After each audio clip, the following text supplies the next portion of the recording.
Have you ever killed anybody? No, thank God. My children asked me that. And I told them very proudly that I have never taken any action that resulted in the death of another human being. There's one kind of half exception. And I think about this all the time. In 1993, I guess it was, I was sitting in the morning meeting. I told you earlier that every unit meets every day at 9 o'clock, and you just talk about what happened in the country that you cover overnight. I was in the morning meeting, and the secretary came in, and she said, John, General Powell is on the phone for you. Call him Powell. I said, General Powell? How does he know who I am? And she said, I don't know, but he asked for you by name. My boss is like, well, go answer the phone. So I went to my desk, and I said, good morning, General Powell. This is John Kiriakou.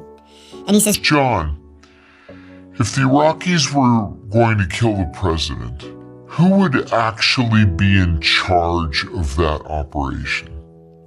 And I said, well, if you're talking about the attempt to kill President Bush, George H.W. Bush, he had been visiting Kuwait. I said, Kuwait operations are run from the Iraqi intelligence service's Basra station. But Basra station is headed by Sabr Abdulaziz Adori, the director of the Iraqi intelligence service. He says, where does he sit? I said, Baghdad. Where exactly in Baghdad? I said, if you hold on a second, I'll look up the address. So I looked it up. I gave him the address. He says, thank you. And he hangs up the phone.